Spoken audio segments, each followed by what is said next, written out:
on.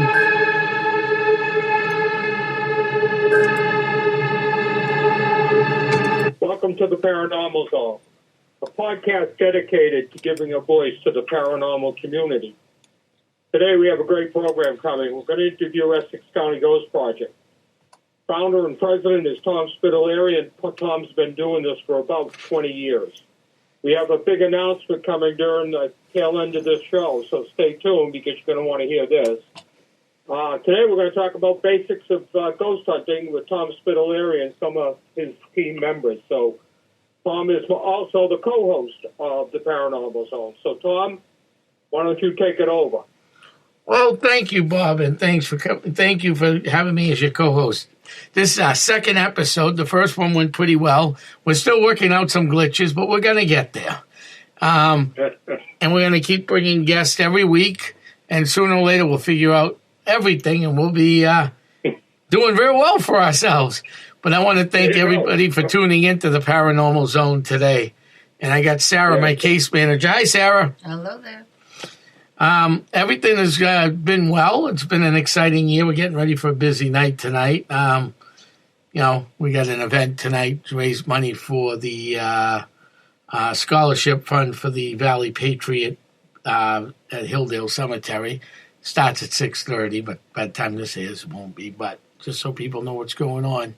And we're going to have a very interesting show. So back around 20 years ago or so, I was sitting around, and I was, at this time, had just taken over Hilldale Cemetery, and I caught this kid roaming Hilldale Cemetery, so I stopped and asked what he was doing.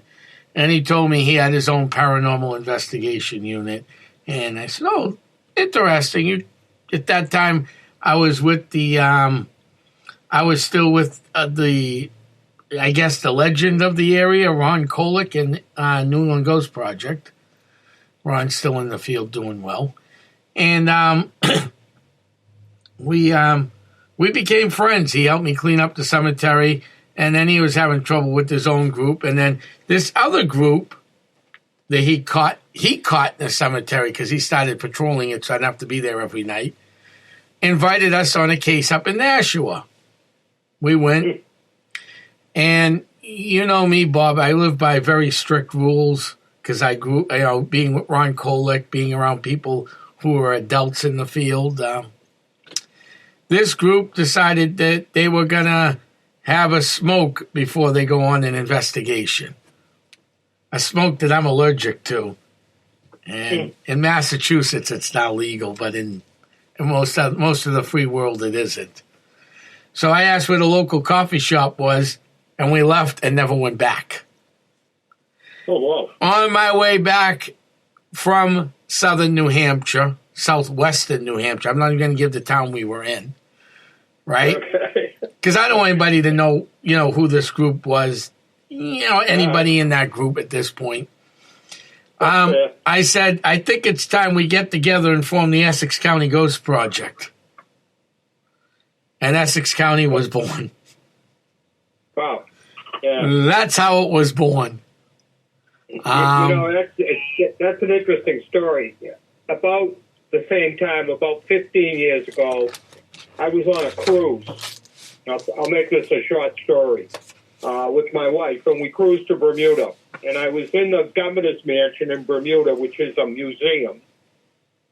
And it's 3 floors. Anyways, we were on the 3rd floor, and my wife was in one of the rooms, and I went out in the balcony. I turned around and come back in, and there was an individual standing at the end of the hall. And he was in period dress, back to the 1600s. So I kind of waved to him. He didn't acknowledge me. I went in, got my wife, and we were getting ready to leave. And as I was going out the exit door, there was a ranger standing there. So I said to him, what time is the show going to be? And he said, what show are you talking about? I said, I just saw an individual kind of dressed in period clothing, and I thought maybe you were having some sort of a show or something like that. He laughed, and he said, oh, that's Pete. I said, so does Pete put on a show? He said, no, Pete is our resident ghost.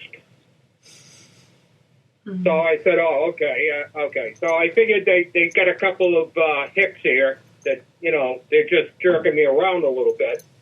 So he started to tell me the story that this governor's mansion was very active with this one spirit. And many, many people saw him over the years and reported him. Anyways, going back on the ship, I couldn't get it out of my mind of what I saw. I know I saw it. I know I saw this figure standing there, but I couldn't reconcile, Tom, that it was a ghost. I just really never thought about it before, never believed in it before. And when I came back, that's how I formed my group. My son and daughter, I was telling the story, and it started off as a joke. We ought to start a group. Well, 15 years later, average 10 houses a month in the good days of home investigations. That's how I got started. So anybody that has had an experience of any kind of thing like that tends to become very interested in ghost hunting. Right. Exactly. Mine goes further back than that, but that's how Essex County was started. I said, yeah. Yeah, man, yeah. Because I was actually... Yeah. Sorry about that, Bob. I would guess most groups started that way. Yeah. I was actually still with Ron Kolick at the time. And I went, oh, really?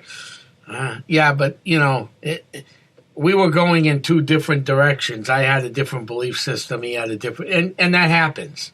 I mean, everybody has their own belief system. So it was going in two separate directions. So the time had come to start. And then which kind of dovetails into today's subject, actually, is that, if you're going to get into ghost hunting, you really should, first of all, join a well-organized team that can teach you the basics and everything else. But you also have to join a team that has like thoughts like yours, because each team has kind of its own strategy. Correct. Right? Yes, and every team's strategy is a little different. We all want answers. Different. We all want to help clients out, but how we get to those answers and how we help clients out are 100 different ways if you have 100 different teams. No, you're right. You're absolutely right. And in New England, if you Google ghost hunting teams, and anybody can do that as they're listening to this show, you're going to have a few thousand teams pop up. Those are the ones that are online. Now, you got a lot of other ones that aren't online that don't do social media or do very little social media. So sometimes those get overmixed. So it's through word of mouth. Yeah, word of mouth is another way of getting it out. Using the press is another way of getting it out. Right. But, there's just a lot of teams out there with a lot of different strategies. And some... Well, there is. And the different teams, for example, my team, when I ran it, we were really focused on meeting houses and historical type buildings, anywhere between in the 1700s. The Sandown Meeting House comes to mind, the Church on the Plains in Kingston, New Hampshire. So we kind of focused on that until we get into home investigations, which I find both very interesting. I think the home investigations is great because you really do help people. For anybody listening to this podcast that's never had that kind of an experience, it can be very traumatic on families. I think we watch Ghost Hunters and some of the shows on TV, but they do mostly commercial stuff. So you don't really see behind the scenes in somebody's home. Because your home is really a castle, right? That's where you feel most protected and everything else. And when a spirit shows up, and they're not always bad spirits, we know that some of them are good spirits, but when a spirit shows up, it's kind of an invasion of your home. And that's why they call, Essex County Ghost Projects to help them through that. And how many times, Tom, have you had people say to you, listen, I want to know what the spirit is, but I don't want you to remove it yet? That happens more than you think. We had it wasn't a public investigation, but it's one of those investigations you could talk about. Sara wasn't with the team. We had a major ice storm 2 days before Christmas. And a lady that works with Essex County, her name's Angie. You met Angie before. Called me up and over the weekend, the couple days before that, and said, I got a problem up at Lake Winnipesaukee. I cleansed this restaurant out and the spirit came back. Usually when Angie cleanses out a house, it's about, she'll never say 100%. Most people do it at 60%, 70%. She's at 99.9. So you knew something happened. So at that time, I wasn't going to ask any of the team members to go. We went up on a Monday. It was an ice storm in the morning, all the way up to the lakes region. They did give us lunch at this restaurant. It's no longer in existence anymore. They gave us lunch. That was nice of them. And then we went to work. Well, come to find out, they had a doorbell for the waitresses. And this spirit would ring the doorbell. Well, Angie got rid of got rid of all the spirits, cleared the place out. They decided they wanted the old man to ring the doorbell back. So they brought him back. But it's like in the wintertime when you open up your front door and you keep the house at 65 and it's 18 degrees below zero. What happens if you leave the door open too long? Oh, the heat opens up and starts on again. And now you're counterproductive and you're going to have a large heating bill at the end of the month and you're going to know why you had a large heating bill. Same thing with the spirits. So I got up there and I wasn't too happy with these people, actually. So I told them, wait, Blake, we will take care of it this time and this is the last time we're coming up. Because it was not an easy ride. I don't drive well in ice.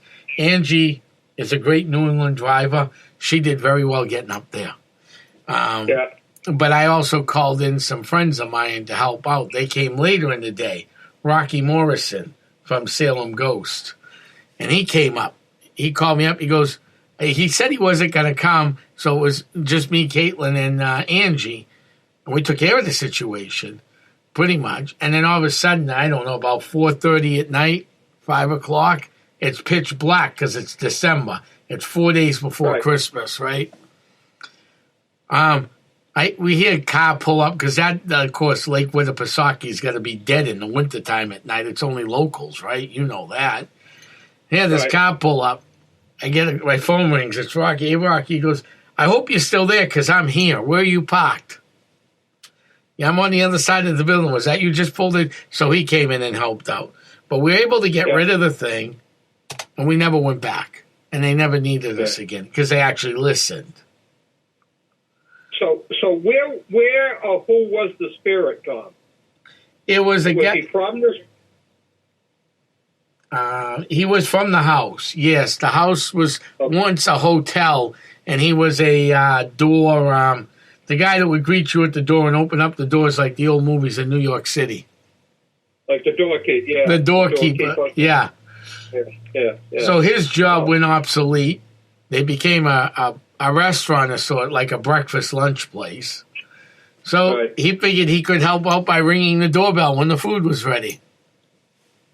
Yeah.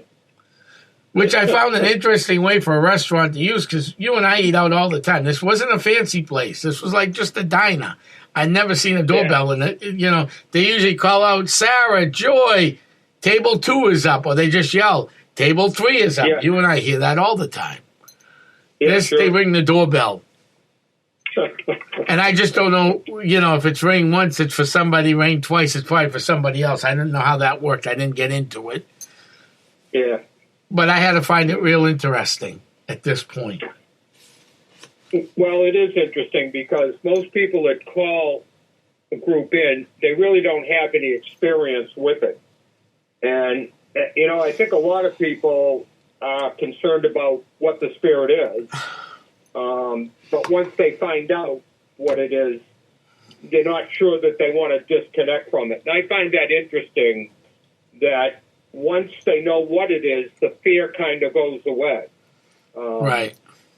And many times we know that, especially in commercial buildings like the Sandow Meeting House, that there is multiple spirits dating back to the 1700s. Correct. So what one spirit represents doesn't mean the other 2 or 3 spirits represent the same. Correct. For example, in the Sandown Meeting House, which we're doing an event there in April, in the 1700s. We got the date yet? Yeah, I'll check it. I think it's April 13th. April 13th is the day that we're doing the big event at Bridgewater Triangle. Okay, I told you about that. I got to check the date. Okay. They just got back to me this morning with confirmation. Yeah. So we'll put it out on the website very shortly. But what people would do when they came to the meeting house on Sunday, they came from miles and miles around. And this is kind of the history that you also experience when you look into these things. And they would actually bring their slaves with them. And there was a box at the meeting house in the balcony way over in the back that the slaves would sit in because, of course, in the wintertime it was so cold outside they couldn't leave them out there. So they put them in this box so that they also attended the services. And when we go into that meeting house, almost every time I've been there, we have seen shadow figures up in that box. So, you know, when people talk about what are spirits and why are they here and everything else, they're not always here to haunt you, to scare you. Some of them don't even recognize that they passed, right? Right, I mean, they're still living in their dimension. they're still living in their dimension, so they don't realize that. So Right. that to me is the interesting part Now- about paranormal investigations. Correct. Now, here's another interesting. Sarah's been to the meeting house either with us a couple times. I mean, we haven't done that in a while. A couple times she went up by herself. Was the meeting house fun for you? Oh, I loved it. How would you pick But up over there? In terms of that, you're going back to which century? And there's even things all the way up to the present. Right. Is the part that I find Yeah, you know, intriguing. It it's almost great seems for like me. a way station for spirits and those that aren't ready to cross over. Probably see what you in terms of how you're defining it. I would say some is residual, some are active and want to engage. Others not so nice, but again, I for the first time there, it was definitely it was very intriguing, and anyone who has the opportunity to go, I would say, have an open mind, and something will happen. You know, Sarah, I don't know if you experienced this, but I've been doing events at the meeting house for about 10 years. And like you, I've gone to the meeting house by myself on a number of occasions because it almost has a spiritual attachment for me for some reason. Oh, I agree. I do. Yeah, when I go in there, I assume it's very similar to when people go into a church, whether there's a mass or not a mass, and they just pray for a few hours. You know, that's a spiritual movement. Yes. And I almost have that spiritual feeling when I'm in that meeting house. And I had it really from day one. The first event I ever did there, I got there a couple of hours early, and it was really just a very moving experience for me to be in there. Yes, I know I'm involved in my church, and I sing in the choir, so I actually went up to the choir loft just to see how, you know, pulling out one of the books and just going through the music. And again, I don't want to use the word interesting, but it's definitely it has its own feeling there. You can almost envision people sitting there. It's knowing that it was both for church services and a meeting house for other things, that you can almost envision what would happen. And listening to, you know, the pastor, the minister going through Do you services. experience that at the Garrison House? I've experienced that at the Garrison when we used to do the Tenny. Hilldale is like a second home to mine. It's actually sometimes the most peaceful home I got. I mean, so when you start doing places a lot, I mean, I've been in the meeting house a whole bunch of times. I've had mixed emotions there. Yeah. Were you there, or was that an Essex County event that you just opened up? I can't remember Were you there when I investigated the place? I think you were. You left early because I remember some of your people staying behind. Were you there when I almost got shoved out the window from the crow's nest? No. Yeah, I almost I got shoved into the window on the crow's nest. Yeah. Yeah. Well, I know what there. I made known what asking permission first. Did you do that? Because it might have been that that was his space and not being very welcoming. Because sometimes when you push a little too hard, they'll push back. Well, I know what it was. Some of your team was there, your older team. I remember now. And I had spirit chasers there that night too. So I had Dwight and Linda in one area of the church. We split them up. I had Lynn and Willie in another area, and then I had Caitlin. I forgot who else. Maybe Lindsay. She might have been there. You were. I don't think you were there for this one. No. I had and Dave McCullough was there. Oh, remember the day that I came in later? I know what day it was. You were doing a fundraiser. You did a round table. Mike Stevens was there. And then you left. I took over the ghost hunt. But some of your team members stayed. That was the night. So I went up there to speak like colonial, what they would have said during colonial times, and we didn't get anything. Okay? Yeah. And Linda goes, I think there's a spirit standing next to you. Linda from your old team. And I said, well, I'm not picking anything up. The pendulum wasn't picking anything up. So I started preaching the Catherine doctrine. And that's when I got shoved.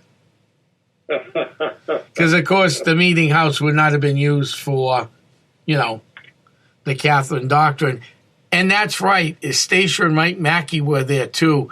And they ended up, so they were there that night. They were up on the balcony, and they saw a shadow figure run across. So they were near the organ, where the organ is. And the balcony, so if you're standing in front, you're looking over. It was the balcony towards the they're not even porta potties, the outside bathrooms, that side of the building. They saw a light and a shadow run right across the top of the, where you would sit. Wow. Right after I got shoved. An interesting story about the old Sandown Meeting House is that when they filmed a movie in New Hampshire about Goody Cole. Goody Cole was the first witch of New Hampshire, convicted witch of New Hampshire. Anyway, correct. They were looking for a meeting house to show the trial of Goody Cole. And this one was picked out of many, many they looked at because everything inside the old meeting house is original. They have no heat, no lights, no bathrooms. No running water. It's all original. It's never been remodeled since, I think, 1740. Really? So they used that to shoot the trial of Goody Cole. Well, on one event, we brought in Debbie, one of our mediums, and she was going to make an attempt to get through to Goody Cole while we were in there and see if there was a connection between them. We had about 80 people attend the event, and as she was trying to get through to Goody Cole, all of a sudden, about half of the people, around 40-ish people, scattered throughout the audience, jumped and screamed. And some of us, like myself, didn't know what was happening, okay? As it turns out, half of them heard Goody Cole told our medium that she had a connection to owls, a spiritual connection to owls. Within a few minutes of the medium saying that, half of the people in the meeting house heard an owl scream. And they jumped. I mean, it's pitch black, it's quiet, and they jumped. The other half of the room didn't hear it. So it was interesting to me that let's say that an owl got in there, just because it is, it's a structure, right? Right. Why was it only half of the people in the room heard it? Correct. Now, I did not hear it. One of my team members heard it clearly. When we played it back on a recorder, the recorder picked it up. And yet, a lot of us couldn't hear it. Right. So those are the kind of things that I think you look at an area or a commercial property like that you say that's just really bizarre, very hard to explain. No, it is very hard to explain. And yeah, they did the movie for Goody Cole over there, but Goody Cole was from Hampton Falls. Correct. But he said they were looking for places to have the trial. Correct. Because ideally, in someone who don't want it in the same town. Yeah, actually, they couldn't have it because there's no town hall in Hampton Falls. And Exeter is Exeter's old, but not old enough. I think Exeter's 18 something, if I remember correctly, the town hall they got now. Yeah. So they were looking for something old, and the meeting house in Hampton Falls in Hampton did not make it because the Hampton Falls meeting house, I believe, is older, but they have no benches in it. It's a museum basically. That's the one near Applecrest Farms. So the closest one would have been that. Last night, I had an event that, in fact, only one person showed up. Other people canceled out due to emergencies and whatnot. That happens. It's a monthly event that Essex County runs up at Awakening Moments up near you in Raymond, New Hampshire. So we drove. Then we went to Fremont for dinner. And then we drove out of Fremont. I believe it was either the Fremont or the Danville Meeting House. Now, I know Danville's hard to get. Does Fremont have one that's like that same age or no? I don't think so. Is the one you're talking about right across from the cemetery? Yeah. Yeah. That's the old Danville, right? It's kind of sad that a lot of these historical meeting houses don't take advantage, if you will, of fundraisers. I mean, you and I, over the years, have made many presentations to them. It's just a great way for them to raise money for restitutions and stuff, you know? Right. Especially with the amount of money it takes to restore an old building. It's, very, very expensive to maintain. You got a house from the 70s, the 80s, you live in it, it's going well. All of a sudden, a window breaks for whatever reason. Some idiot on Halloween threw a stone through it, or it just broke because a tree limb came down. Things happen when you own a house. You just run to the hardware store, pick up a new pane of glass, and put it in. When you have a historical building, you got to go have the glass made. It's not just go run down to the hardware store, buy a new window, hire somebody, or you could do it yourself. Most people know how to do windows. They're not that difficult to do. It's mostly just a couple screws and some insulation. It might take a little while, but, you can do it. But when you have a historical building and you're dealing with historic glass, now there's only a handful of places that you can actually get that glass if you're lucky. Sometimes you have to have it flown in or shipped in. So you might have you might have a month up with a board over the window, I mean, and when it's all said and done, then you got to hire a preservation contractor. And that's not like hiring a contractor to do your kitchen or bathroom over. They add zeros at the end of their numbers because they're few and far between, and they're qualified, so they get what they're worth. So, I mean, it takes a lot longer to get all this done. So, it's a hard concept for me, but after 20 years, I've learned to, it is what it is. Well, it is, but, these old meeting houses, too, towns, especially in southern New Hampshire, because that's pretty much the area I focus in, these towns have cut way back on helping old meeting houses with, taxpayers' contributions. They've cut way back on that. As taxes go up, they have to be a little cautious as to who gets what money.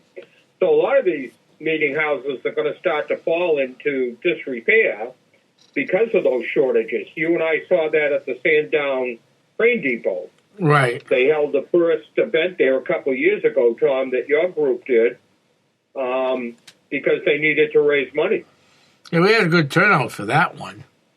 You had a great turnout. I mean, they raised a lot of money that night. And by the way, I know that you work the same way. All of these events are, contribute what you want to contribute. There's no ticket sales or anything like that. So you come in and you could throw $2 in the jar, or you could throw $20 in the jar. When we do the Sandown Meeting House and the train station, yes. Some of the other events, though, we do have ticket charges that Essex County does do, like Hilldale. If I do the Gatehouse, Sure. some places there are, but the Sandown Meeting House, Sandown train station was always just fill the. I think one year they did do a ticket price, but it wasn't that much money. It was another $10 or $15 thing, and they had food trucks there and everything else.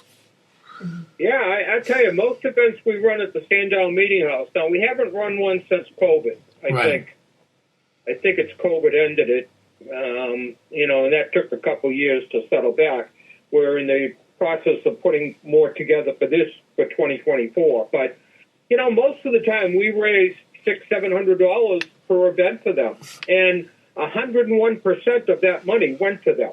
Correct. So, they collect it, they take it. You know what I mean? It's not like we charge anything, and I know you don't either. Nope. We just go up, do it, raise the money, and let them have it all.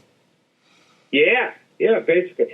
Hey, I think what might be interesting if we shift gears here for a second is to talk about some basic ghost hunting equipment, Tom, because I think when people are interested in this, they really don't know what to buy. Correct. I see more people join teams, and they really come with just a flashlight, which is necessary. But you really are missing out if you don't have some of the basic equipment. Correct. And probably the most basic is the K2 meter, right? Correct, but I'm going to turn that over to Sara real quick because she's going to go back even more basic than that. Okay, Sara, talk about some of the basic stuff you use, and then we'll get into the electronical stuff.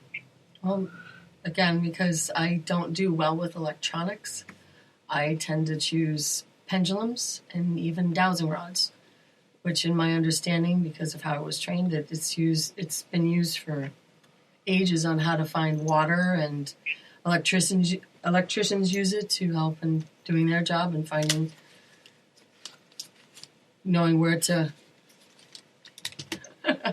So I'm laughing watching Tom with checking their levels. But again, I do basics, and again, it's as far as me, it's using intuition, using these tools, the dowsing rods and the pendulum. It's almost an extension of myself. Because each person in a team, if you will, has different abilities. Even just using common sense can be a tool to use. But again, it's just that's where I in terms of learning, that's where I feel that those are my strong suits. I think the most basic tool I'll use is a K2, but what's that? On the dowsing rods, I know that you're an expert in those. Tom talks very highly of you. I won't go that far, but okay. Where can people buy those? Dowsing rods. Well, you can make them by hand with a. Trying to think. Coat hanger. With a coat hanger, I've seen them made out of wood. If people like to whittle, anywhere from Amazon. I know there's sites that when you go and look up tools to buy, that you can find them. You can go on Etsy and all kinds of different websites. Some shops will sell you the basic. Some it's just, again, like I know some people are allergic to copper. I tend to prefer mine made out of copper, and it's what materials work best for you. But it's pretty basic. It's just they move on a on a swing arm, and it's the idea of show me yes, show me no. I add on the fact of show me maybe or an I don't know, and show me where. Where do you want me to go, kind of thing. Yeah, so you can make them out of. I used to do that with the ghost hunts early on, but I just got too busy. I used to have extra ones that were made out of coat hangers. Yeah, the wire coat hangers. You can bend them out of shape and bend them out of shape, straighten them out, and make sure they're the same size, and just do some cutting and rebending, and get those plastic beads from any arts or crafts store so you don't poke somebody's eye out. Put one at each of the sharp points, and you're done. So let me ask you, Tom and Sarah, what is the concept of what the dowsing rods are reading when it comes to paranormal investigations? I mean, the K2 we know reads, a high frequency, right? That's what that reads. What do the dowsing rods read? In terms of, I know I'm listening to the two of you. You use the word spirits. I like to use the word energy. I feel energy. I'll know if I'm in a space that how many people are physically there and there's something else there. So when I use a pendulum or a dowsing rod, I'm looking at engaging in one particular energy or entity. Thus, having a conversation, it's a bit limited, and use it in asking yes, no, maybe, or show me where you are. And I can, using the dowsing rods, it will literally show me where.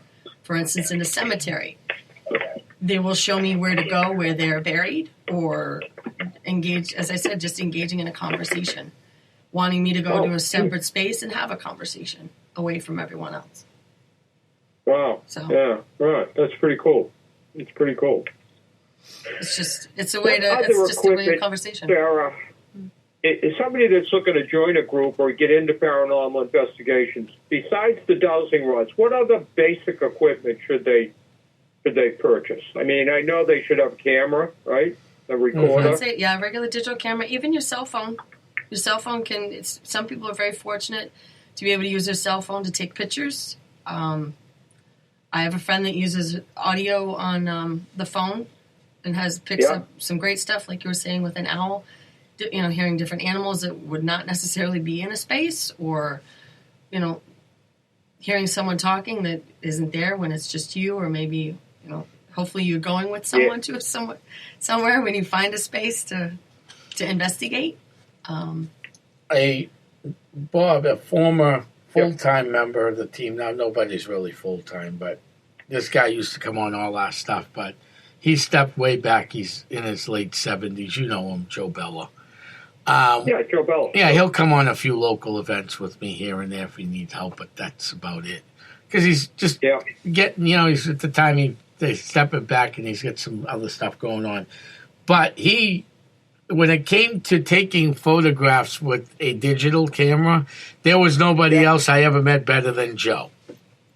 Really? Because I would take a picture with my camera just out of curiosity on my phone, and I have an iPhone 11, probably an iPhone 10 at the time, or a 9, or even this 11. And Joe would have a couple of years older than me usually, or right around the same as mine. We'd take a picture in the same place, and I'd get nothing, and he'd get some real interesting photographs. So what would you contribute that to, Tom? I think Joe has other abilities. I know he's good with psychometry. So he could read people's rings and stuff Joe's real good at psychometry. That's taking people's jewelry or physical pieces. And I don't know if he gets images or stories. Sometimes he gets names. It's kind of fun when you're watching. But yeah, Joe's real good with psychometry. That is a gift. So are we saying that we, Sarah, Tom, myself, whoever, could actually develop a sense that we could make contact with spirits that other people couldn't? Is that a fair statement? I guess in terms of when I started out, it's being open-minded. When you're doing group settings, going on these investigations, I find that people that aren't expecting anything and are completely, I don't want to say jaded, those are the ones that experience the most. In terms of what you're asking me, I think some people are born with gifts. Again,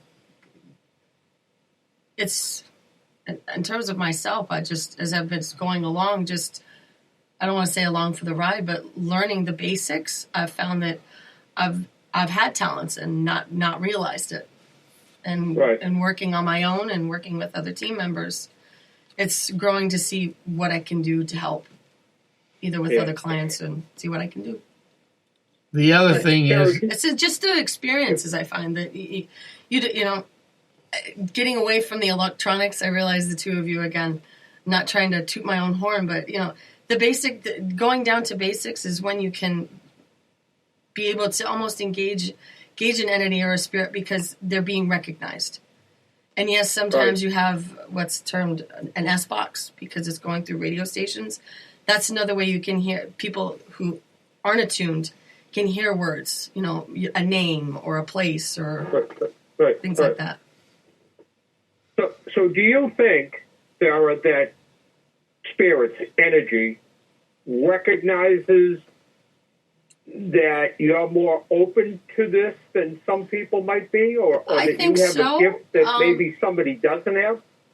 Well, I would guess I would agree. They would tend to go more towards the ones that they know they'll be recognized. They'll know they'll be able to get a message through if that's the case. And not to just, it's wonderful people trying.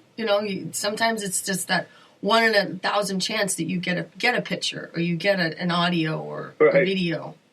That's great because that makes you want to try it again. Yeah.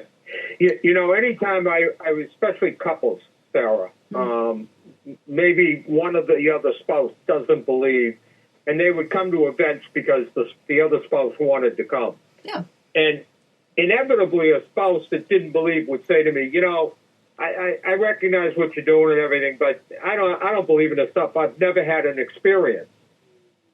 And I used to say to them, well, maybe you never had an experience because you're not open to having an experience. And the energy recognizes that and doesn't waste their time. I could agree with that.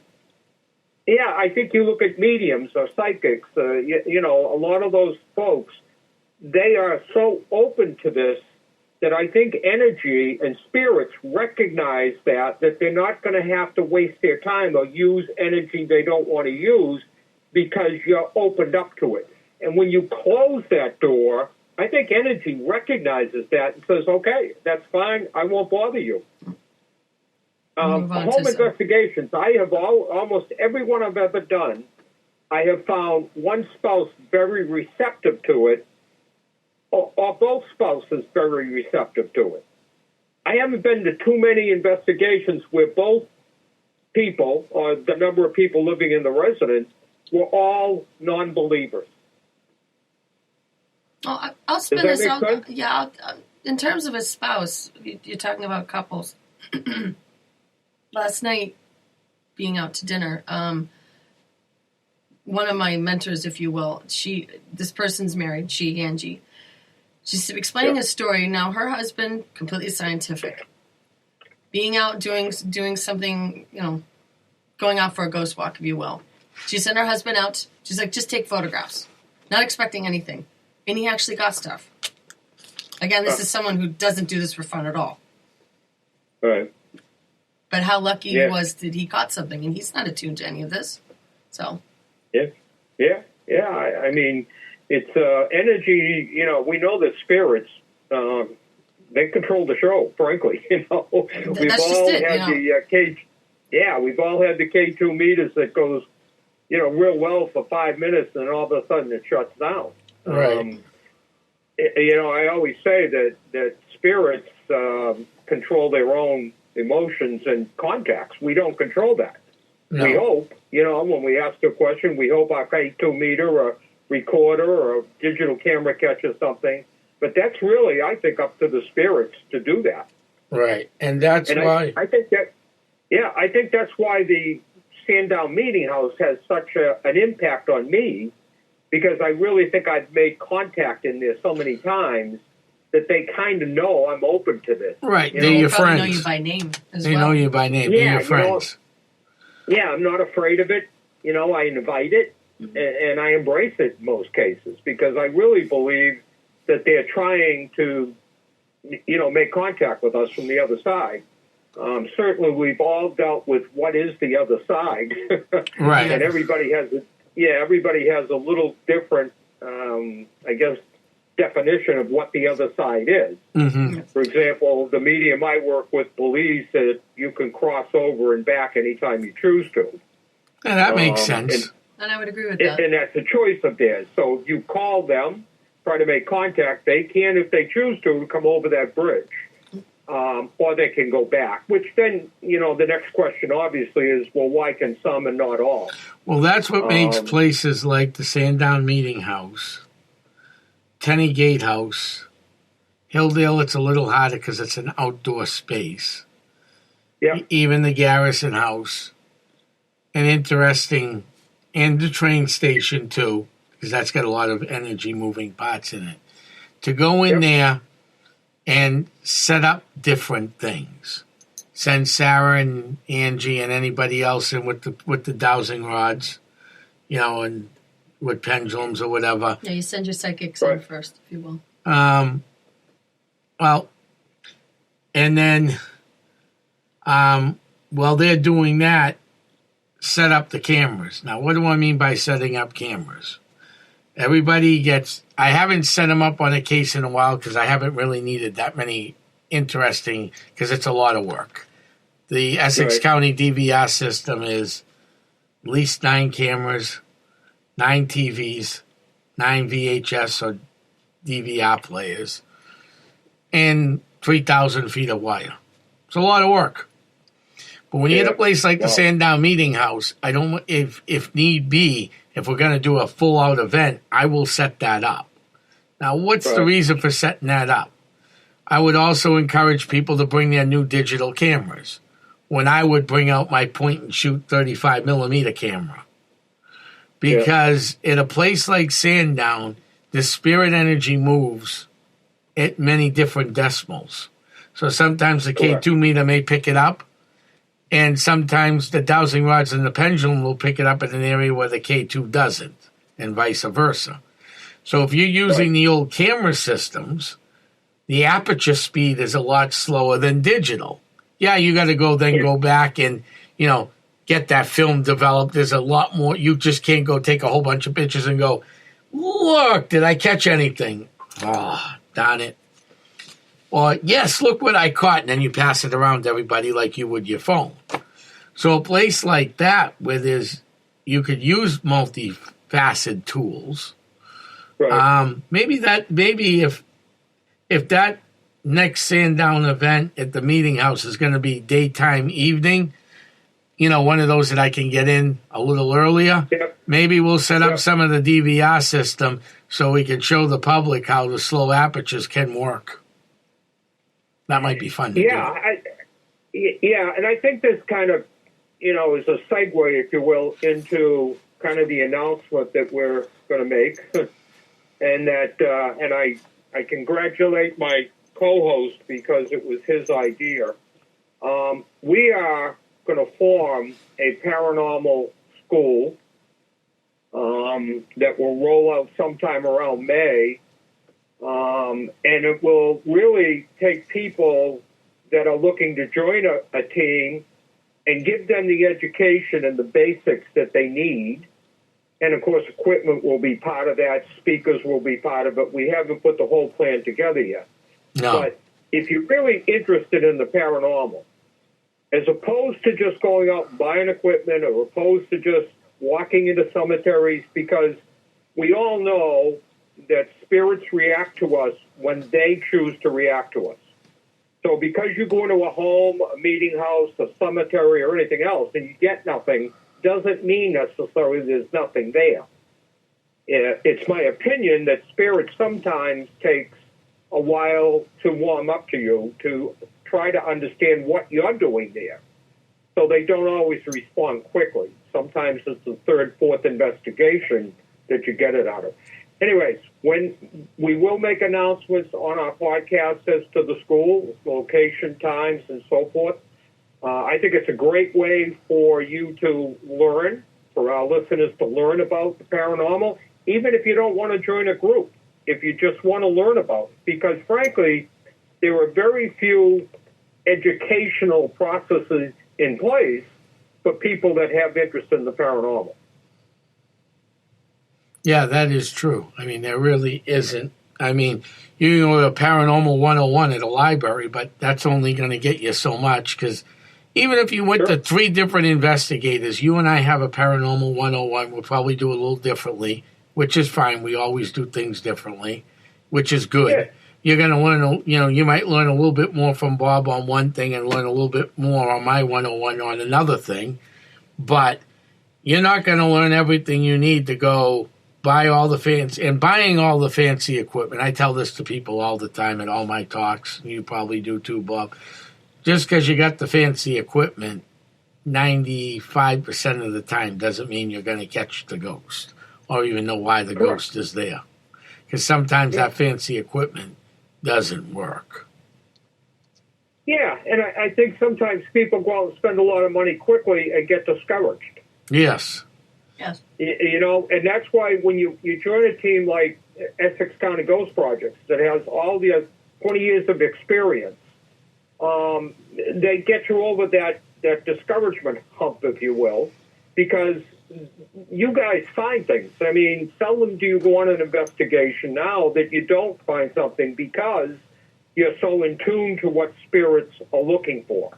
Correct. And this is another reason why you go to the school that we're going to run, learn the basics. So if you want to apply to a team, you kind of have a certification already, albeit from us, but a certification that you've looked at dowsing rods, you've looked at K2 meters. We're hoping that part of this school will be that we'll actually take you to some place like the old meeting house where you can actually try an investigation as a group in the school. And if we can do 2 of those, then we'll do 2 of those for you. So that'll give people a great opportunity to really learn from the foundation up. And I think people like Sara and Debbie and the mediums and stuff can really have a grave impact on people that are looking to get started with this. No, they can. I mean, and that's why it really needs to get, that's why I wanted to get it started by May, and that's why, where you and I are working together. And some nights, as you know, Bob, I have, a couple different, TV shows and stuff. And you've been on all of them and other stuff that I don't even do anymore, but you've still been there. I had this couple on years ago on my HC Media show, okay? Stephanie and Becca Boyd. They're from southern New Hampshire, I believe Manchester area, if I remember correctly. Becca? Was it Becca? One of them was a demonologist. The other one was a practicing Wiccan, or if I remember correctly. But I'm not even telling the story because they brought up a great point. There are times that we go to a case, we get nothing. They call it the Dunkin' Donuts Doritos time. Then you go back the second night, and you don't know what happened. It's like the ghost turned the light switch from off the first night you were there, and then you get a call the next day going, this happened. Okay, we can make it back tonight. Let me make a couple phone calls. I get back there in 20 minutes. I make the phone calls, get everybody together. We go back, and we have quite a night of EVPs, photographs, and everything else. But the night before... Literally dead. Literally dead. Exactly, Sarah. That's a good one. Dead. No pun intended, folks. And no disrespect to the dead either when we say that, but it's dead. Sorry. But yeah, that happens, and you need patience for that. Well, the other thing I think you need, and I know you guys do this all the time, and I do it myself, you have to have respect for these spirits. Yes.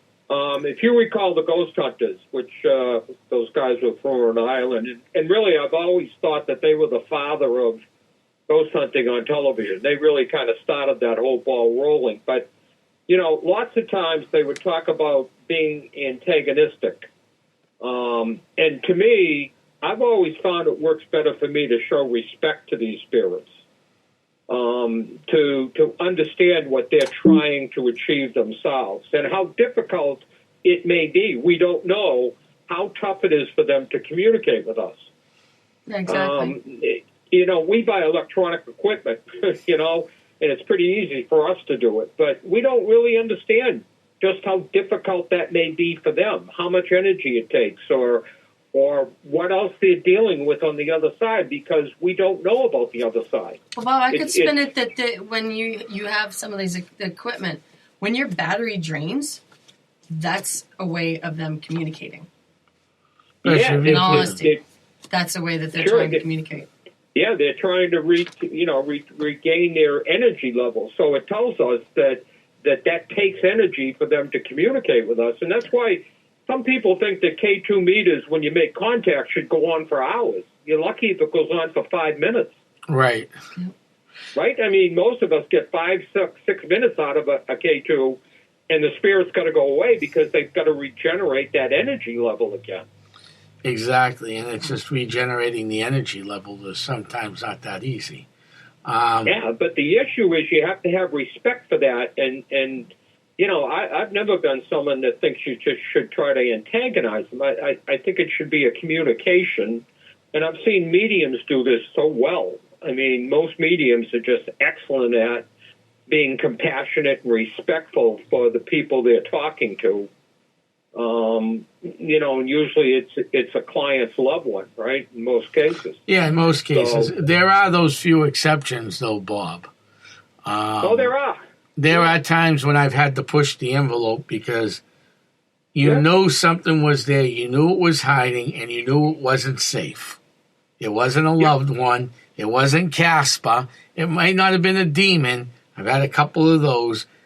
But it's a nasty spirit. Let's just call it what it is. And they want to play hide and right. They want to play hide and seek.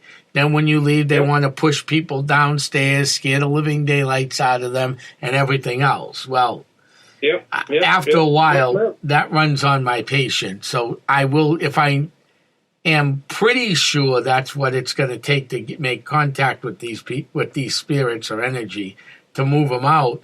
Then you have no choice. But most times you respect them.